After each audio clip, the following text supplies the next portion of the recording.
Hello guys, welcome back to our SK Manava channel. तो हम लोग देख रहे थे पेट इन कल्टिवेशन वर्ल्ड। तो बिना किसी देरी के शुरू करते हैं। एपिसोड की स्टार्टिंग में हम लोग देखते हैं एक डेमन अपने तलवार को बाहर निकालकर बड़े ही तेजी से हमारे टूथफिश के छोटे छोटे टुकड़े करने के लिए अपने तलवार को बाहर निकाल लेता है और उस पर अटैक करता है। लेकिन इसे देखकर टूथफिश वहाँ से हट जाती है, लेकिन फिर भी उसके तलवार हमारे टूथफिश को लग जाता है, जिससे कारण से वो तलवार ही टूट जाता है। ये देखकर डेमन भी चौंक जाता है और वो बोलता है, आखिरकार ये क्या हो रहा है, मेरा तलवार कैसे टूट सकता है। लेकिन तभी हमारा टूथफिश उसे एक जोरदार अपने पूंछ से मारता है, जिससे कि वो सीधे पीछे जाकर गिरता है। हमारा टूथफिश उसे खाने के लिए आगे बढ़ रहा होता है। ये देखकर वो डर जाता है और अपने घोष मुरार को बुलाने लगता है चिल्ला चिल्ला कर। हम लोग फिर देखते हैं हमारे बोर्ड के पीछे एक बड़ी सी डेमन आ जाती है। हम लोग को घोष मुरार का इंट्रोडक्शन बताया जाता है। ये घोष प्रिंसेस है, ये सबसे ज़्यादा खतरनाक डेमन है पानी की। फिर हम लोग देखते हैं वो बोलती है, हे आंट, आखिरकार चीटी तुम मुझे कैसे बुला सकते हो यहाँ पर, आखिरकार क्या हुआ तुम्हारे साथ। डेमन डरते डरते बोलता है, घोष प्रिंसेस ये बीस्ट जंगली बीस्ट कहाँ से आ गया हमें नहीं पता, और हम लोग इसे बनाकर खाने ही वाले थे, लेकिन अचानक ये बीस्ट बहुत ज़्यादा ताकतवर है, ये हमसे पकड़ा ही नहीं जा रहा है, क्या आप पकड़ने में हमारी मदद कर सकते हैं। यह सुन के घोष प्रिंसेस बड़ी तेज़ी से अपने हाथ को उसके ऊपर ले आती है, लेकिन तभी हमारा तो उसे एक जोरदार अपना पूछ झपटा मारता है, जिसके कारण वो सीधे पानी में गिर जाती है। ये देख के तो पीछे वाला डेमन बहुत ज़्यादा चौंक जाता है और बोलता है, आखिरकार ये छोटा सा मछली हमारी घोष प्रिंसेस को कैसे गिरा सकता है, ये कैसे हो सकता है। लेकिन तभी हम लोग देखते हैं अचानक समुद्र से बहुत सारे आसमी की खोपड़ी निकलने लगती है। ये देखकर वो डर जाता है और बोलता है, क्या दूसरा घोष मोनार्क आ रहा है। फिर हम लोग देखते हैं कि हमारा तीसरा घोष मोनार्क भी आ रहा होता है बड़ी तेजी से फायर के रूप में।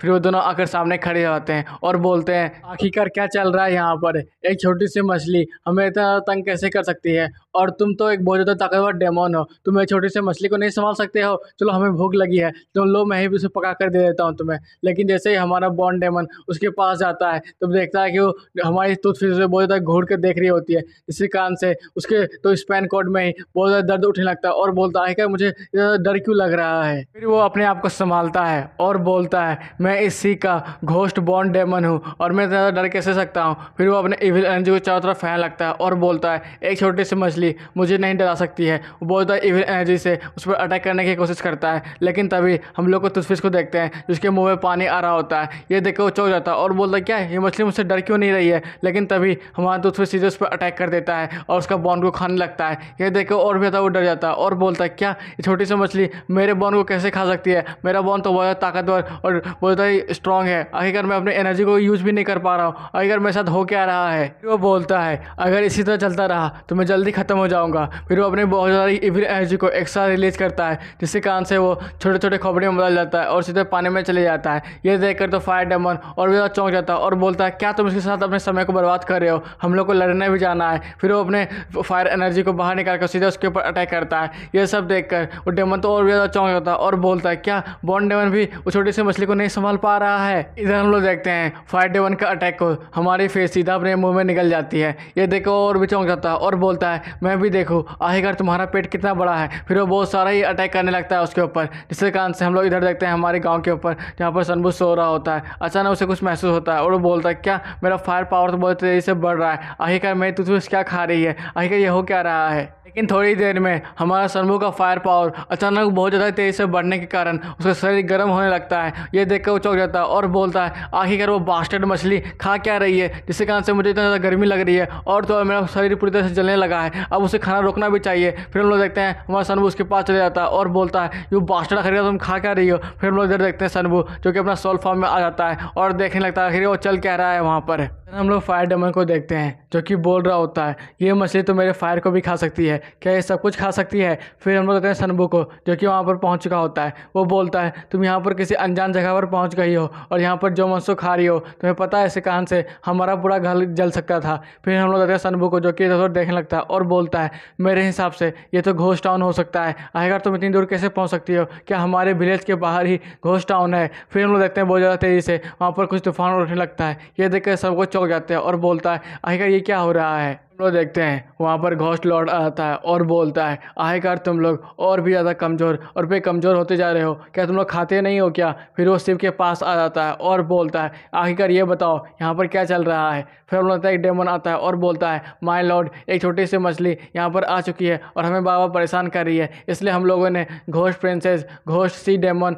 और फायर डेमन को भी बुलाया था, लेकिन वो उसका मुकाबला नहीं कर पा रहे हैं कि वो हार चुके हैं। सुनने के बाद हमारा सनमु हंसने लगता है और बोलता है, क्या तुम यहाँ पर प्रैक्टिस करने के लिए आए थे? इन सबको हराने के बाद क्या तुम वापस आ जाओगे? फिर हम लोग देखते हैं लॉर्ड को जो कि अपने वेपन को बाहर निकालने लगता है और बोलता है, तुम लोग तो सचमुच कचड़े हो, तुम लोग कोई काम के नहीं हो, क्या तुम लोग छोटी सी मछली को नहीं हरा पा रहे हो? फिर हम लोग देखते हैं वो अपनी बहुत ज़्यादा इविल पावर को निकालने लगता है, जिसके कारण से वहाँ पर एक घोस्ट डोमेन बन जाता है और बोलता है, जो भी इस डोमेन में रहता है वो बस मेरे कंट्रोल में होता है, अगर कोई मेरी बात नहीं मानता है तो मैं उसे मार डालता हूँ। फिर हम लोग देखते हैं हमारा सनमु को जो कि अपने मन में सोच रहा होता है, ये इस घोस्ट लॉर्ड का पावर तो बहुत ज़्यादा है, क्या हमें मेरी मदद करनी चाहिए? फिर वो अपने एक एक्सटर्नल सिंबल को बाहर निकाल लेता है और बोलता है, चलो मैं इस पर अटैक करता हूँ। फिर वो घोस्ट डेमन के टेरिटरी पर अटैक करता है, जिसके कारण से घोस्ट डेमन का पूरा टेरिटरी खत्म हो जाता है। देखने के बाद तो घोस्ट डेमन शॉक हो जाता है और वो बोलता है, आखिर कैसे कैसे कोई छोटा मोटा वेपन मेरे पूरे डेमन टेरिटरी को ही खत्म कर सकता है? फिर वो उस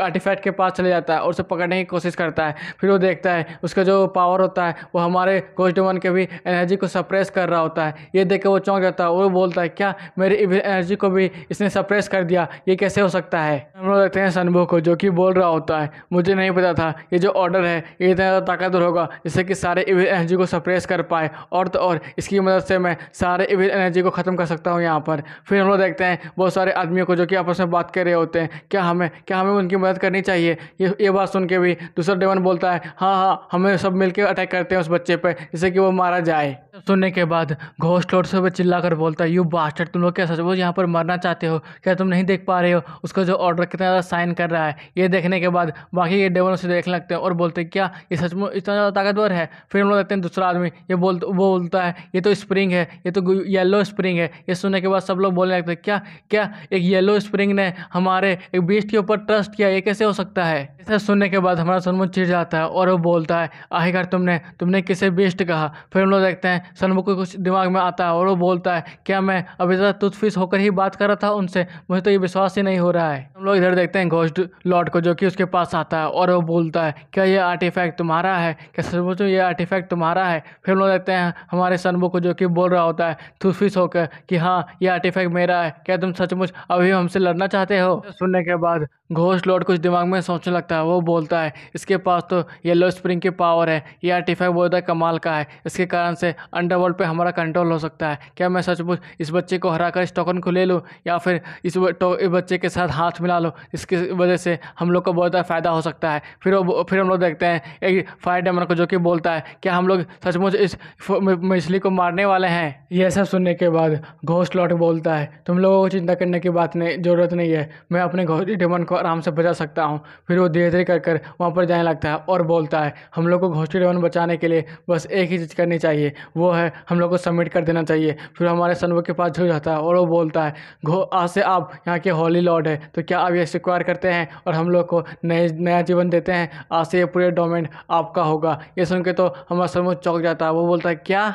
सुनने के बाद घोस्टली जो प्रिंसेस थी वो भी चौंक जाती है। वो बोलती है, आप तो घोस्ट लॉर्ड है और तो और आपके अंडर में 1000 ऑफ घोस्ट काम करते हैं, आप एक छोटे से मछली के ऊपर आपको सबमिट कैसे कर सकते हैं? और इतने बड़े घोस्टली डोमेन को एक छोटे से मछली को कैसे दे सकते हैं? ये तो इम्पॉसिबल है। ये सुनने के बाद हमारा घोस्टली लॉर्ड बोलता है, तुमसे कोई मतलब नहीं है, मैं जो कर रहा हूँ वो हम लोगों के लिए कर रहा हूँ। अगर हमारे पास येलो स्प्रिंग का पावर रहेगा तो हम लोग नया अंडरवर्ल्ड बना सकते हैं। तुम्हें पता भी है येलो स्प्रिंग की कितने ज़्यादा पावर है। हमारा सनवो इधर अपने दिमाग में सोच रहा होता है, घोस्टी डेमन तो बहुत ज़्यादा बड़ा है, क्या ये सचमुच मुझे घोस्टी डेमन देने वाला है? और इसने बोला येलो स्प्रिंग की बहुत ज़्यादा पावर है, ये अंडरवर्ल्ड बना सकता है। आखिरकार ये क्या होता है? घोस्ट लॉर्ड हम लोग को बताने लगता है, जो आर्टिफैक्ट है ये कमाल का आर्टिफैक्ट है, ये कोई भी घोस्टली एनर्जी या फिर इविल एनर्जी को कंट्रोल कर सकता है और मैनिपुलेट भी कर सकता है, लेकिन ये बस किसी ओरिजिनल बॉडी के ऑनर के पास ही जाता है। अगर आपके पास सचमुच उतना ताकत नहीं रहेगा तो ये आपके पास कभी नहीं आएगा। ये ये सुनने के बाद हम लोग सनबू चौंक जाता है। वो बोलता है क्या